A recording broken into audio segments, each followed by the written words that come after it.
अस्सलाम अलैकुम। मैं डॉक्टर मोहम्मद जहीर और आपको खुश आमदीद कहता हूँ मेरे YouTube channel Zaheer homeopathy care पर।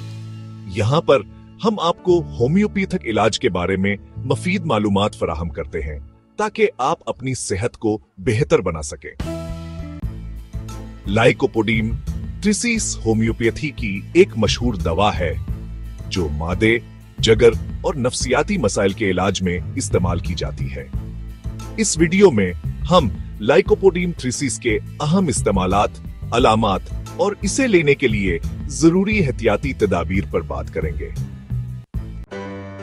मौदे के मसाइल, बदहजमी, पेट फूलना और खाने के बाद भारीपन, कब्जावर पेट में गैस के मसाइल, जगर की खराबी, जगर का कमजोर होना या जगर के फैल की खराबी, गर्दे और पेशाब के मसाइल, बार बार पेशाब की हाजत या पेशाब करते वक्त जलन, ज़हनी अलामात, खुद आतमादी की कमी, फैसला करने में हचकचाहट और अवाम के सामने बोलने से खौफ, जल्दी मसाइल, जल्द पर खारिशिया, एक्जिमा, भूख कम होने के बावजूद मीठा खाने की शदीद ख्वाहिश, शाम के वक्त अलामात ज्यादा खराब होना, जिस्म के दाएं तरफ के मसाइल जैसे जगर या दाएं गर्दे का दर्द, ज्यादा बोलने या दूसरों पर गालिब रहने की आदत।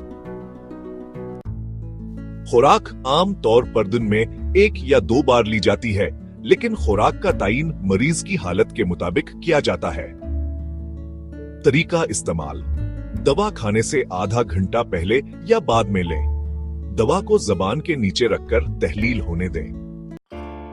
खुद से दवा ना लें। हमेशा माहिर होम्योपैथिक डॉक्टर से मशवरा करें। बच्चों और हामला खवातीन में इस्तेमाल करने से पहले रहनुमाई लें। दवा के साथ चाय, कॉफी या तंबाकू से परहेज करें। लाइकोपोडीन ट्रिस एक बेहतरीन होम्योपैथिक दवा है जो जिस्मानी और नफ्सियाती दोनों मसाइल के हल में मदद देती है, लेकिन इसका सही इस्तेमाल जरूरी है। अगर आपको मजीद सवालात हैं तो कमेंट सेक्शन में पूछें। वीडियो को लाइक करें, शेयर करें और हमारे चैनल को सब्सक्राइब करें ताकि होम्योपैथी के बारे में मजीद जान सकें।